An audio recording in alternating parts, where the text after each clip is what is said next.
విశేషాల సమాహారం TS24 news కు స్వాగతం. చదువే అభివృద్ధికి దారి చూపుతుందని టెస్కాప్ చైర్మన్ కొండూరు రవీంద్రరావు అన్నారు. మైనార్టీ రెసిడెన్షియల్ స్కూల్ను ఈ రోజు ప్రారంభించారు. ఈ రోజు సిరిసిల్ల మండలం తంగలపల్లి గ్రామంలో మైనార్టీ బాలికల రెసిడెన్షియల్ స్కూల్ను TESCAB chairman Konduru Ravindrarao, additional JC నాగేంద్రలు ప్రారంభించారు. అనంతరం టెస్కాప్ చైర్మన్ కొండూరు రవీంద్రరావు మాట్లాడుతూ ముఖ్యమంత్రి కేసీఆర్ మైనార్టీ సంక్షేమం కోసం శక్తివంచన లేకుండా కృషి చేస్తున్నారని అన్నారు. చదువు మాత్రమే భవిష్యత్తు పట్ల భరోసా కల్పిస్తుందని, అభివృద్ధి దారి చూపుతుందని అన్నారు. అడిషనల్ జేసీ నాగేంద్ర మాట్లాడుతూ మైనారిటీల పిల్లలకు మెరుగైన విద్యను అందించేందుకు రాష్ట్ర వ్యాప్తంగా రెసిడెన్షియల్ పాఠశాలలు ఏర్పాటు చేయడం జరిగిందని అన్నారు. IFS సెక్రటరీ షాయతుల్లా మాట్లాడుతూ దేశంలో మైనారిటీల కోసం రెసిడెన్షియల్ పాఠశాలను ఏర్పాటు చేసిన ఘనత ముఖ్యమంత్రి కేసీఆర్దేనని అన్నారు. ఆధునిక సౌకర్యాలతో సొంత భవన నిర్మాణానికి సహకారం అందిస్తామని అన్నారు. ఈ కార్యక్రమంలో ఆడియో Bhikshanayak, CESS chairman Dornala Lakshmareddy, MPP Dadigala Kamalabai, CESS vice chairman Lagishetti Srinivas, తహసీల్దార్ పవన్ కుమార్, MEO రామచంద్రరావు, ఎంపీటీసీలు పడిగల మానస, ఆంకారపు అనిత, మార్కెట్ కమిటీ అధ్యక్షులు జిందం చక్రపాణి, సెస్ మాజీ చైర్మన్ చిక్కాల రామారావు, తంగలపల్లి ఉప సర్పంచ్ పెద్దూరు తిరుపతి, మజీద్ కమిటీ అధ్యక్షులు షేక్ యూసుఫ్, మాజీ అధ్యక్షులు MD సలీం, సయీద్ సాదిక్, మహమ్మద్ అఫ్రీఫ్ బేగం, MD అహ్మద్, కన్నం రమేష్ తదితరులు పాల్గొన్నారు. పోతున్న విషయం మీకు అందరికీ తెలిసిందే. వీళ్ళందరికీ కూడా మంచి ఈ విలువలతో కూడిన గుణాత్మకమైన విద్య అందించాలి. వీళ్ళందరినీ కూడా మెయిన్ స్ట్రీమింగ్ చేయాలనే సదుద్దేశంతో ప్రభుత్వం వారు మరి మన జిల్లాలో 8 పాఠశాలలు, 4 గర్ల్స్, 4 బాయ్స్, అట్లాగే మొత్తం రాష్ట్రం అంతటా 120 పాఠశాలల కోసం ప్రణాళిక ఏర్పాటు చేయడం జరిగింది. మొదటి దశలో ఈ సంవత్సరం 2016-17 గాను 70 పాఠశాలలు మనం ఈ వారంలో అన్ని తాలూకా సెంటర్లలో, మండల కేంద్రాలలో రాష్ట్ర వ్యాప్తంగా మనం ప్రారంభం చేసుకుంటున్నాం. కరీంనగర్ జిల్లాలో ముస్లిం పాపులేషన్ కూడా ఎక్కువే.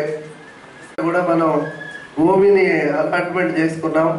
ప్రస్తుతానికి ఇక్కడ సిరిసిల్లలో ఈ స్కూల్ వరకు మండేపల్లిలో 6 ఎకరాలు కేటాయించడం జరిగింది. మరి ఫండ్స్ పొజిషన్ బట్టి మనం త్వరలోనే బిల్డింగ్ స్టార్ట్ చేసుకొని వచ్చే అకాడమిక్ ఇయర్ కల్లా కొత్త బిల్డింగ్, అన్ని వసతులతో కూడిన బిల్డింగ్లోకి మనం రాబోయే అవకాశాలు ఉన్నాయి. కాబట్టి మరి ఈ అవకాశాన్ని మన మైనార్టీ మిత్రులందరూ కూడా ఉపయోగించుకోవాలి. మైనార్టీ అంటే కేవలం ముస్లింలే కాకుండా ఇందులో మిగతా వర్గాలకు కూడా ఈ అడ్మిషన్స్ కల్పించబడినాయి. బుద్ధులు కావచ్చు, జైనులు కావచ్చు, సిక్కులు కావచ్చు, లేదా క్రిస్టియన్ మైనార్టీలు కూడా ఇందులో ఉన్నారు. అదే కాకుండా కొద్ది పర్సంటేజ్ OC, BC, SC, STలు కూడా దీంట్లో కొంతమంది జాయిన్ అయి ఉన్నారు. కాబట్టి ఇది మేజర్గా మైనార్టీకి సంబంధించింది. కానీ ఇందులో అన్ని వర్గాల వాళ్ళు ఉన్నట్టే.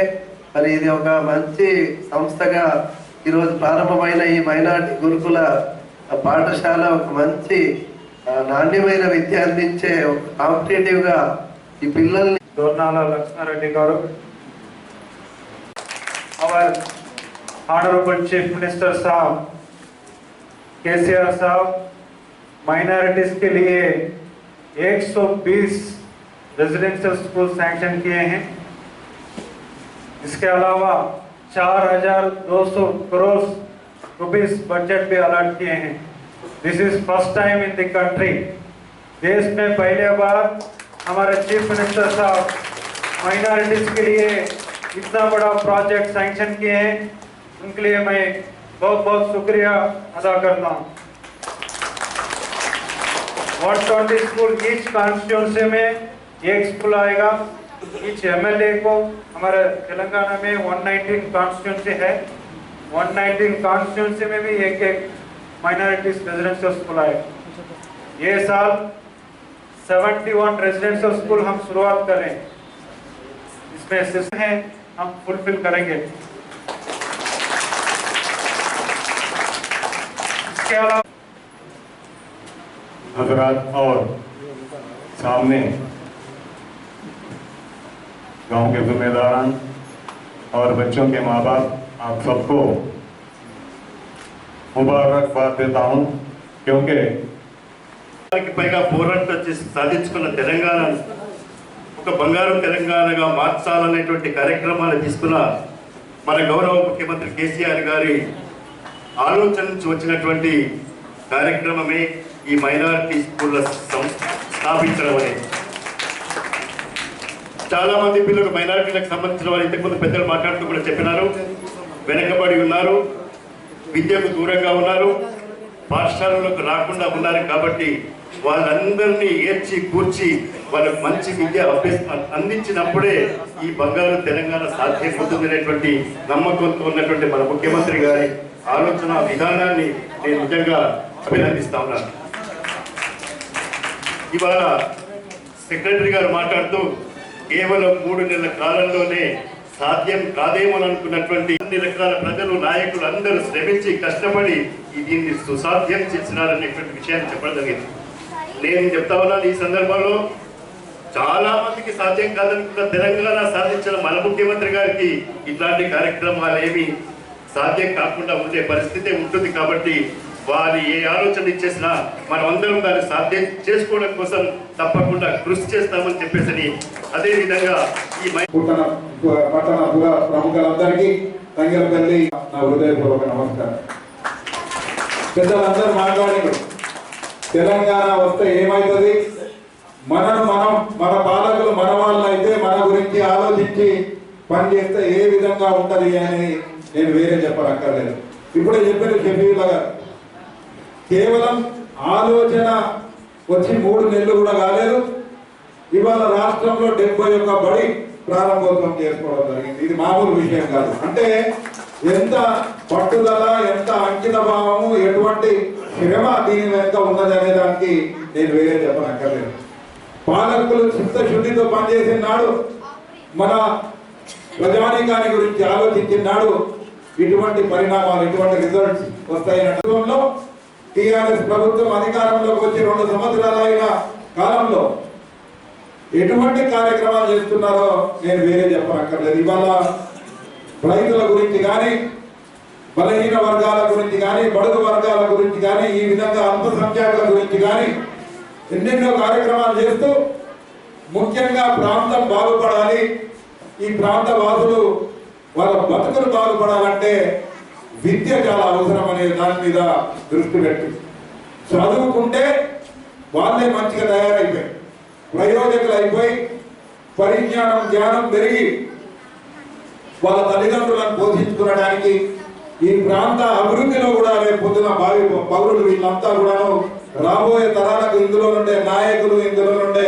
రకరకాల కార్యక్రమాలు చేయడానికి ఇంజనీర్స్, డాక్టర్స్, ప్రొఫెషనల్స్ అందరూ కూడా తయారవుతారు. కాబట్టి ఈ తెలంగాణ ప్రాంతంలో అత్యధిక సంఖ్యలో బలహీన వర్గాలు, బడుగు వర్గాలు ఉన్న బట్టలు, మంచి తిండి ఉండటానికి, మంచి వసతి, మంచి టీచర్లు.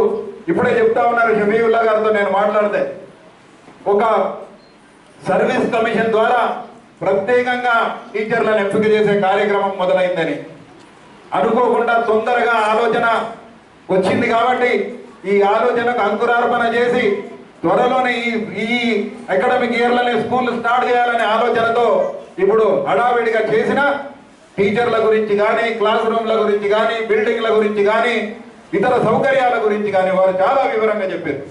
సెక్యూరిటీ పాయింట్తో మొదలు పెడితే అన్ని మంచి చెట్లు, పిల్లల ఏ విధంగా ఉండాలి, వారికి అన్ని రకాల సౌలభ్యాలు, సౌకర్యాలు కల్పించడానికి ప్రభుత్వం ఒక మంచి ఆలోచనతో, ఒక స్వచ్ఛమైన మనసుతో ఇటువంటి కార్యక్రమాలు చేస్తున్న మాట కూడా మనం ఇక్కడ చెప్పుకోవాల్సిన అవసరం ఉన్నది. సోదర సోదరి వల్ల తెలంగాణ ప్రభుత్వం చాలా మంది చాలా మాట్లాడినా చేతలతో చూపెడతా ఉన్నది, మాటలతో కాదు చేతలతో ఈ ప్రభుత్వం ఎటువంటి కార్యక్రమాలు చేస్తున్నది, ఎవరికి ఉపయోగపడే విధంగా పనిచేస్తున్నది అనేది నేను వేరే చెప్పనక్కర్లేదు. ముఖ్యంగా కేసీఆర్ గారి నేతృత్వంలో మన యువ నాయకులు కేటీ రామారావు గారు ఇవాళ చూస్తూ ఉంటే, నేను ఇక్కడ రాజకీయాల్లో నేను కానీ, మా కుటుంబం కానీ, నేను గత 5-6 ప్రభుత్వాలను దగ్గరగా చూసిన 65 సంవత్సరాల్లో జరగని అభివృద్ధి, 65 సంవత్సరాల్లో జరగని ప్రజల గురించి ఆలోచన, సంక్షేమ కార్యక్రమాలు ఈ 2 సంవత్సరాల్లో చేసి చూపెట్టిన మాట కూడా ఈ సభాముఖంగా నేను తెలియజేస్తాను. కళ్ళు విరిగిపోయే, కళ్ళు ఎదిరిపోయే విధంగా అభివృద్ధి ఉన్నది, సంక్షేమ కార్యక్రమాలు ఆ విధంగా ఉన్నాయి. ముఖ్యంగా బలహీన వర్గాలకు, ఈ మైనారిటీలకు, కేవలం ముస్లిం మైనారిటీలకే కాకుండా అందరు మైనారిటీలకు అల్పసంఖ్యాకులకు అందరికీ కూడా ఇటువంటి అవకాశం కల్పించే కార్యక్రమం ఈ ప్రభుత్వం చేస్తూ ఉన్నది. కాబట్టి మనం ఒకటే, ప్రభుత్వం ఇస్తుంది కదా అని మనం తప్పుడు చేయకుండా కాదు, దీంట్లో మన భాగస్వామ్యం ఉండాలి. ప్రత్యక్షంగా మనం అందరం కూడా దీంట్లో మన పాత్ర ఉండవలసిన అవసరం ఉన్నది. ఈ విజయవంతం కావాలంటే ఈ కార్యక్రమాలను మనము దీన్ని ఆస్వాదించాలంటే మనం దాంట్లో భాగస్వాములు అయినాడే ఇది సాధ్యమవుతుంది. కాబట్టి ఇది మనదనే ఆలోచనతో, ప్రభుత్వం అంటే ఎవరో కాదు, మనమే ప్రభుత్వం. ఈ నాయకులు మన సేవకులు మేమందరం కూడా, మీ ముందు కూర్చున్న వాళ్ళందరం కూడా మీ సేవకులు. మీరు ఓటేస్తేనే ఇవాళ ఈ స్థాయికి వచ్చి మీ గురించి ఆలోచించే అవకాశం కల్పించారు. కాబట్టి ప్రభుత్వం ఎవరో కాదు, మనమే అనే ఆలోచనతో మీరున్న నాడు ప్రభుత్వం చేస్తున్న కార్యక్రమాలన్నింటినీ కూడా విజయవంతం చేయడానికి అవకాశం ఉంటుంది, దోహదపడుతుంది అనే మాట కూడా తెలియజేస్తూ, चंद लफ्ज हमारे माइनॉरिटी भाई बहनों के लिए 2 लफ्ज मैं यहाँ से पेश करूंगा। मेरी एक ही गुजारिश है, ऐसा मौका हम अल्लाह में अपने को ऐसा मौका दिए हैं, इसको भरपूर फायदा उठाना है, ये अपने हाथों में है। खास करके हमारे बहनों से एक ही मेरी गुजारिश है, बच्चियों को पढ़ाना। आजकल बच्चों में कोई फर्क नहीं, सभी इंसान है, सब एक है। बच्चियां अगर पढ़े लिखे तो आगे चल के आपको दोनों आपके सभी जो भी है आपके फैमिली में सभी को किसी ना किसी तरह के उनको मदद मिलेगा। तो इसीलिए बच्चियों को भी जरूर पढ़ाना है, बच्चियों को घर के काम के लिए नहीं लगाना है। सरकार ने एक एक्ट भी लाया है, 5 साल से 14 साल तक कोई भी बच्चा बच्ची अगर घर में रहे ये इल्जाम है, आप जेल भी जा सकते हैं। ऐसा एक एक्ट लाया हुआ है, तो बच्चियों को जरूर पढ़ाना है, बच्चों को ही नहीं बच्चियों को भी जरूर पढ़ाना है। ऐसा मौका अव्वल मौका है, इसको भरपूर फायदा उठाना है। इसके जरिए अपने जो भी मौका है इसके जरिए अपन आगे चलने के लिए ये अपने को काम आएगा। ये मेरी बात आप जरूर मन में रखिए। ऐसा मौके को नहीं गंवाना करके बोलते हुए यूसुफ साहब भी 1-2 मांगे पेश करें। बोले एक खान साहब से बात हुई, वैसे KTR साहब भी आइए। और हमारे कमेटी के एडिशनल सेक्रेटरी रफीउद्दीन आइए आप।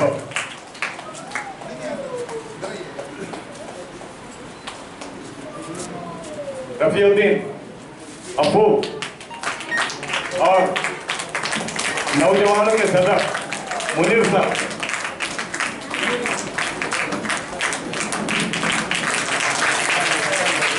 और कमेटी के जॉइंट सेक्रेटरी मेहराज साहब।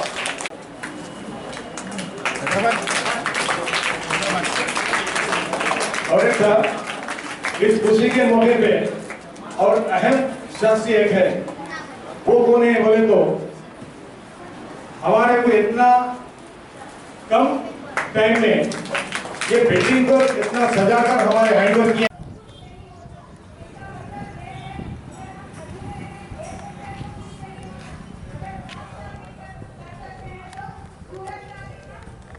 ఆధిపత్యం సహించేది లేదని హైకోర్టు విభజించాలని సిరిసిల్ల బార్ అసోసియేషన్ అధ్యక్షులు ఆవునూరు రమాకాంతరావు అన్నారు. హైకోర్టు విభజించాలని కోరుతూ న్యాయవాదుల రిలే దీక్షలు 2వ రోజుకు చేరుకున్నాయి. హైకోర్టు విభజించాలని, న్యాయమూర్తులపై సస్పెన్షన్ ఎత్తివేయాలని కోరుతూ సిరిసిల్ల కోర్టు ఆవరణలో న్యాయవాదుల రిలే దీక్షలు 2వ రోజుకు చేరుకున్నాయి. దీక్షలను బార్ అసోసియేషన్ అధ్యక్షులు ఆవునూరు రమాకాంతరావు ప్రారంభించారు. ఈ సందర్భంగా ఆయన మాట్లాడుతూ తెలంగాణ ప్రాంత న్యాయవాదులకు అన్యాయం చేస్తున్న ఆధిపత్య ధోరణిని సహించేది లేదని అన్నారు. తక్షణం సస్పెండ్ చేసిన న్యాయమూర్తులను విధుల్లోకి తీసుకోవాలని అన్నారు. హైకోర్టు విభజించాలని డిమాండ్ చేశారు. దీక్షల్లో న్యాయవాదులు శ్రీనివాస్, వెల్ది గణేష్, సురేష్ ప్రసాద్, ఐలి నాగరాజు, రవిలు కూర్చున్నారు. ఈ కార్యక్రమంలో న్యాయవాది సెస్ చైర్మన్ దోర్నాల లక్ష్మారెడ్డి, దోర్నాల సంజీవరెడ్డి, చెక్కిల మహేష్ గౌడ్, కొల్లూరి ధర్మేందర్, గుంటుక భువనేశ్వర్, వసంతం, గోవింద్ భాస్కర్, కొండ సత్యనారాయణ, గుండెలి శశాంక్ తదితరులు పాల్గొన్నారు. సెపరేట్ చేయాలని గత కొన్ని రోజుల నుండి న్యాయవాదులు శాంతియుతంగా ఎన్నో కార్యక్రమాలు చేపట్టడం జరిగింది. వీరికి సంఘీభావంగా తెలంగాణ న్యాయమూర్తులు మూకుమ్మడిగా రాజీనామాలు సమర్పించడానికి సిద్ధపడితే ఉమ్మడి హైకోర్టు ఉన్నటువంటి ఆంధ్ర న్యాయమూర్తులు వారి అధికారాన్ని దుర్వినియోగం చేసుకుంటూ రాష్ట్ర అధ్యక్షుడిని మరియు కార్యదర్శిని సస్పెండ్ చేయడం అనేది చాలా శోచనీయమైన విషయం. దానికి ప్రతిఘటిస్తూ నిన్న సిరిసిల్ల కోర్టులో మూకుమ్మడిగా ఆత్మహత్యా ప్రయత్నం చేస్తే హైకోర్టు పోర్ట్ఫోలియో జడ్జి గారు ఇచ్చిన హామీ మేరకు అది విరమించడం జరిగింది. తదుపరి నిన్నటి నుండి రిలే నిరాహార దీక్ష చేపట్టడం జరిగింది. అందులో ఈ 2వ రోజు నిరాహార దీక్ష చేయడం జరుగుతుంది. ఇప్పటికైనా ఆంధ్ర న్యాయమూర్తులు వారు ఏదైతే అధికారాన్ని దుర్వినియోగం చేస్తున్నారో మేలుకొని వాళ్ళ ఆంధ్ర న్యాయమూర్తుల యొక్క ఆప్షన్ విధానాన్ని రద్దు చేస్తూ తెలంగాణ న్యాయస్థానాల్లో ఆంధ్ర న్యాయమూర్తులను రాకుండా నిరోధిస్తూ ఉమ్మడి హైకోర్టు నుంచి తెలంగాణ హైకోర్టును సెపరేట్ చేయాలని ఈ సందర్భంగా హెచ్చరిస్తూ అది కనుక జరగకపోయినట్టయితే తీవ్ర పరిణామాలు ఎదుర్కోవాల్సి వస్తుందని ఆంధ్ర న్యాయమూర్తులను తెలంగాణ నుండి సాంఘికంగా బహిష్కరిస్తూ వాళ్ళ ఇంటికి వెళ్ళేటువంటి కరెంటును కానీ వాళ్ళ ఇంట్లో పనిచేసే మంత్రులను అడ్డగించడం కానీ వారికి సొసైటీలో ఎలాంటి ఫెసిలిటీస్ లేకుండా చేస్తామని సందర్భంగా హెచ్చరిస్తున్నాను. జై తెలంగాణ. స్ట్రైక్లు ఏవైతున్నాయో మరి తెలంగాణ సాధించినప్పటికీ కూడా వాస్తవమైన కీలకమైన న్యాయ వ్యవస్థలో ఇప్పటివరకు ఈ వర్గీకరణ చేయకపోవడం అనేది చాలా దారుణం. అంతేకాకుండా మరి న్యాయవాదులు న్యాయమూర్తులు వారి యొక్క కోరిక మేరకు వాళ్ళకి అన్యాయం జరుగుతుందని చెప్పేసి మరి ప్రతిఘటిస్తే మరి హైకోర్టు నుంచి కానీ మరి ఉన్నతమైనటువంటి చీఫ్ జస్టిస్లు మరి దీన్ని ఒక దుశ్చర్యగా పాల్పడుతూ న్యాయమూర్తుల మీద న్యాయవాదుల మీద మరి పోలీసు వాళ్ళతోటి బలవంతపు ఈ నిరాదీక్షలను తీర్పించే విధంగా అంతేకాకుండా న్యాయమూర్తులను కూడా మరి సస్పెండ్ చేస్తున్నటువంటి సందర్భాలను మేము ఈ బహిరంగంగా ప్రతిఘటిస్తూ ఖండిస్తున్నాం. అంతేకాకుండా మరి తెలంగాణ ముఖ్య లక్ష్యం ఏదైతుంది మా నీళ్లు మా కరెంటు అవన్నీ అదే. అంతేకాకుండా మరి న్యాయ వ్యవస్థలో తెలంగాణ జరుగుతున్నటువంటి అన్యాయాన్ని ఎదిరించే మరి తెలంగాణ సాధించుకున్నప్పటికీ పూర్తి స్థాయిలో న్యాయ వ్యవస్థలో తెలంగాణకు న్యాయం జరిగితేనే తప్ప మరి ఇంకో రకంగా న్యాయం జరిగినట్టు కాదని చెప్పి భావిస్తూ మరి ఈ యొక్క నిరాహార దీక్షను ఇట్లాగే కొనసాగిస్తూ ముందు కూడా మరి దుశ్చర్యకు పాల్పడే విధంగా ఆ యొక్క కార్యక్రమాలు ఉంటాయని చెప్పేసి భావిస్తూ మనవి చేస్తున్నాం. ప్రజావాణి పట్ల అధికారులకు పట్టింపు లేకుండా పోయిందని సిరిసిల్ల పౌర సంక్షేమ సమితి అధ్యక్షులు బియ్యంకార్ శ్రీనివాస్ అన్నారు. కార్యవర్గ సమావేశంలో పలు తీర్మానాలను ఆమోదించారు. నేడు సిరిసిల్ల పౌర సంక్షేమ సమితి కార్యవర్గ సమావేశం అధ్యక్షులు బియ్యంకార్ శ్రీనివాస్ అధ్యక్షతన జరిగింది. ఈ సమావేశం ప్రజావాణి కార్యక్రమంపై అధికారులకు పట్టింపు లేకపోవడం పట్ల అసహనం వ్యక్తం చేసింది. విద్యుత్ మీటర్ల కోసం దరఖాస్తు చేసుకున్న వినియోగదారుల పట్ల సెస్ అధికారులు జాప్యం చేస్తూ నిర్లక్ష్యం వహించడం పట్ల సమావేశం ఆగ్రహం వ్యక్తం చేసింది. ఈ సమావేశంలో కార్యవర్గం పలు తీర్మానాలకు ఆమోదం తెలిపింది. ఈ సమావేశంలో ఉపాధ్యక్షులు దారం వెంకటరాజం, ప్రధాన కార్యదర్శి వేముల సత్యనారాయణ, సహాయ కార్యదర్శి మ్యాన చంద్రశేఖర్, కోశాధికారి కుసుమ గణేష్, దొంతుల ప్రతాప్ తదితరులు పాల్గొన్నారు. ఆఫీసర్ మాత్రం లోపల కూకుంటారు. ఆ ప్రజావాణి మొదటున్న ఉత్సాహము ఆనందము అది అన్నీ ఎన్ని తగ్గిపోయినాయి. ప్రజలు ప్రజావాణి వస్తుందంటే మాకు డైరెక్ట్ ఆఫీసరు కమిషనర్ కానీ ఆర్డీఓ కానీ ఎంఆర్ఓ కానీ కలుస్తాడని చెప్పి ఆశలతో వస్తే వాళ్ళేమో వాళ్ళ పనుల మీదనే కూకుంటారు. వీళ్ళు వచ్చి సెక్షన్ క్లర్క్ వస్తే అమ్మ ఆఫీసర్ సార్ లోపల ఉన్న మేము సార్తో చెప్తామని వెళ్ళకూడదు. అంటే ప్రజావాణిని ఎన్ని ఆశయాలతోని ఎంత ఆశలతోని వాళ్ళు జిరాక్సులు తీసుకొని ఇంటి దగ్గర పని వదిలేసుకొని బీడీల పని వదిలేసుకొని శాంచాల పని వేసుకొని వస్తే వీడికి వచ్చిన తర్వాత కూడా ఎప్పటి మాదిరి జరుగుతుంది. అంటే ప్రజావాణికి ఉట్టి రోజులకి ఏం తేడా లేదు. కాబట్టి ప్రజావాణిని ప్రజలకు ఎప్పుడు ఉపయోగపడేటట్టు కార్యక్రమాలు ఉండాలి. భిన్నంగా రోజు ఉండాలని పెట్టే ప్రజావాణి కూడా నీరుగారిపోతుంది. ప్రజలకు ఉపయోగపడిన ప్రజావాణి ఎందుకు అధికారులు కానీ ఇంకా ఎవరు కానీ అందరూ స్పందించి ప్రజావాణి మీద మనం ఆడికి వచ్చిన తర్వాత కూడా అక్కడ ప్రజాప్రతినిధులు ఉంటారు. ఉట్టిగానే మరి కమిషనర్ గారు మీరు కూకుండూరి మరి ఇక్కడ చేయండి, అదేదో కూకుంటుంటే రూమ్లో కూకుండా బదులు అక్కడ ప్రజావాణిలో కూకుంటే మంచిగుంటుంది కదా. ఆ ప్రజావాణిలో కూకుంటుంది. మళ్ళీ సెస్ ఆఫీసులో అప్పుడు కరెంటు మీటర్ కావాలని చెప్పి మొన్ననే ఒక 3వ తారీఖు నాడు కడితే ఇది వరకు 15 రోజులే కూడా 27 రోజులే కరెంటు మీటర్ రాలి. అంటే మీటర్ కొత్త మీటర్ కూడా కట్టుకుంటే కూడా ఇల్లు చిమ్మచీకట్టు ఉంటుందా 25 రోజులకు వస్తుంది. అది దానిపైన కూడా మేము ఎన్నో విషయాలు దృష్టికి తీసుకెళ్ళాం. మళ్ళీ పేరు మార్పిడికి కానీ మన సెస్ ఆఫీసులో పెడితే అది కూడా ఇంతవరకు కూడా పేరు మార్పిడి కూడా సరిగా చేస్తలేరు. అంటే సెస్ ఆఫీసులో కూడా పేదవాడు మళ్ళీ తిరుగుతూనే ఉన్నాడు. ఖాళీ మీటర్ గురించి కూడా తిరిగే పరిస్థితి వస్తుంది. ఎన్నో పెండింగ్లు ఉన్నాయి, అవి కూడా పేరు మార్పిడి జరుగుతలేదు. నేను ససి ప్రతినిధి అయి కూడా అక్కడ ప్రస్తావించినా కూడా ఏం ఫలితం లేదు. కాబట్టి ఈ విషయం లోపల ముఖ్యమంత్రి దృష్టికి మన సంబంధించిన విద్యుత్ శాఖ మంత్రి దృష్టికి తీసుకువెళ్ళాలని మేము ఈ 2 తీర్మానాలు చేయడం జరిగింది. హైకోర్టు విభజన చేయని పక్షంలో న్యాయవాదులకు సంఘీభావంగా ప్రత్యక్ష పోరాటాలకు దిగుతామని Sircilla division JAC convener Biyyamkar Srinivas అన్నారు. జేఏసీ ఆధ్వర్యంలో న్యాయవాదుల దీక్షలకు మద్దతు తెలిపారు. సిరిసిల్ల కోర్టు ఆవరణలో న్యాయమూర్తులపై సస్పెన్షన్ ఎత్తివేయాలని, హైకోర్టు విభజించాలని కోరుతూ సిరిసిల్ల బార్ అసోసియేషన్ ఆధ్వర్యంలో దీక్షలు కొనసాగుతున్నాయి. దీక్షా శిబిరాన్ని నేడు సిరిసిల్ల జేఏసీ నాయకులు సందర్శించి దీక్షలకు సంఘీభావం ప్రకటించారు. ఈ సందర్భంగా జేఏసీ నాయకులు బియ్యంకార్ శ్రీనివాస్, ఆడపు రవీందర్లు మాట్లాడుతూ హైకోర్టు విభజించకుండా కాలయాపన చేయడం సరికాదని అన్నారు. తక్షణం హైకోర్టు విభజన చేయాలని, సస్పెండ్ చేసిన న్యాయమూర్తులను విధుల్లోకి తీసుకోవాలని డిమాండ్ చేశారు. లేని పక్షంలో న్యాయవాదులకు మద్దతుగా ప్రత్యక్ష పోరాటాలు చేస్తామని అన్నారు. భాగంగానే వీళ్ళు నిరసన తెలపడం జరిగింది. అది తెలంగాణ పుట్టినప్పుడు సొంత వీళ్ళు చేస్తున్నారు, అయామ కావాలని. అదేమో ఖర్చుతో కూడుకున్నదా కానీ ఏదో కానీ వీళ్ళు కోరతలేరు. మాకు కూడా న్యాయ వ్యవస్థ లోపల మాకు సెపరేట్ హైకోర్టు కావాలన్నారు.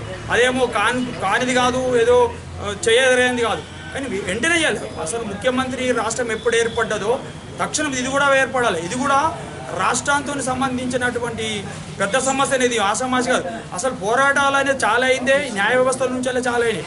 ఇక న్యాయమూర్తులతోనే మనకు చేయలేదు. అసలు న్యాయ వ్యవస్థలు ఎప్పుడు కించపరచరు అప్పుడే మనకు రాష్ట్రం ఏర్పడాలనేది ఏర్పడదు. కాబట్టి తొలి అడుగు పడ్డది అంటే అసలు న్యాయ వ్యవస్థ నుంచి పడ్డది. కాబట్టి ప్రభుత్వం కూడా ఇంత అశ్రద్ధ కూడా మాకు కనబడుతుంది. ఎందుకంటే ప్రభుత్వం ఇప్పుడు ముఖ్యమంత్రికి అడుగుతానన్నారు, హర్షించదగిన విషయం. ఇక్కడ ఏంటంటే ఈ న్యాయ వ్యవస్థ ఇంత దూరం వచ్చేందుకు కారణం ఏంటంటే ప్రభుత్వమే. ప్రభుత్వ యంత్రాంగం ఇలా స్పందించి ఉంటే, ఇలా ప్రజాప్రతినిధి స్పందించి ఉంటే ఇంత రకంగా వచ్చేది కాదు. కాబట్టి ఇప్పటికైనా వాళ్ళను ప్రజాస్వామ్య పద్ధతిలో కూడా ఒక ప్రజాస్వామ్య పద్ధతిలో కూడా చేసినటువంటి ఏది మళ్ళీ వీళ్ళు రాజీనామా చేసింది కూడా ప్రజాస్వామ్య పద్ధతిని చేసారు. ఒక గవర్నర్కే ఇచ్చారు, ఎవరికో ఇయ్యలో ఒక చెట్ల పుట్లకి ఇయ్యలే వీళ్ళు రాజీనామా పత్రాలు, ఒక గవర్నర్కి ఇచ్చారు. కాబట్టి ఆ గవర్నర్ విషయాన్ని వీళ్ళు ఇంత సీరియస్గా ఉంచకుండా, సీరియస్గా ఆంధ్ర జడ్జిలు పట్టకుండా వెంటనే దానిని ఉపసంహరించుకొని వీరి యొక్క కోరికను ప్రభుత్వానికి నివేదించి దీన్ని పరిష్కరించని జడ్జిలు కూడా పంపి వాళ్ళ ఉందాతనాన్ని చాటుకొని వాళ్ళు మేము ఆంధ్ర పక్షాలు కాము అని నిరూపించేందుకు వీళ్ళని వేసిన సస్పెన్స్ ఉత్తర్వుని వెంటనే ఉపసంహరించుకోవాలని మేము జేఎస్ పక్షాన్ని కోరుతున్నాం. నిరసనగా మరి తెలంగాణ రాష్ట్రంలో ఉన్నటువంటి జడ్జిలు అలాగే న్యాయవాదులు కూడా పెద్ద ఎత్తున ఆందోళన చేస్తూ ఉన్నారు. మరి వాళ్ళు ఏదో నిబంధనలకు వ్యతిరేకంగా మసలిరు అనేటువంటి ఒకే ఒక కారణంతో ఇద్దరు జడ్జిలు జీవన్ రెడ్డి అలాగే వరప్రసాద్ గారులను, రవీందర్ రెడ్డి వరప్రసాద్ గారులను సస్పెండ్ చేయడం ఇది శోచనీయం, ఇది సరైన విధానం కాదు. మరి ఇప్పటికైనా ఈ ప్రభుత్వాలు ఆలోచించాలి. ఇద్దరు రాష్ట్ర ముఖ్యమంత్రులు మరి ఉమ్మడి రాష్ట్రానికి గవర్నర్ నరసింహన్ గారు చొరవ తీసుకొని వెంబడే ఈ రాష్ట్ర విభజన ప్రక్రియలో ఈ అంకానికి తెరదించాలి. అంతేకాకుండా కేంద్ర ప్రభుత్వం కూడా ఈ విషయంలో శ్రద్ధ వహించి మరి ఈ విభజన ప్రక్రియకు పూర్తి స్థాయిలో సహకరిస్తే అందరికి కూడా బాగుంటుంది. ఈ ఆందోళనకు తెరదించిన వాళ్ళు అవుతారు. ఒకవేళ అలాగే కొనసాగితే తప్పకుండా ఈ జడ్జీలు న్యాయవాదులతో పాటు మేము కూడా వీళ్ళతో పాటు ఉండి సంపూర్ణ మద్దతు ఇస్తాం. అయ్యేదాకా కూడా వదిలిపెట్టేది లేదని తెలియజేస్తాం. ఈ వార్త ఇంతటితో సమాప్తం. తిరిగి ప్రసారం TS24 న్యూస్లో మళ్ళీ కలుసుకుందాం. అంతవరకు సెలవు. నమస్కారం.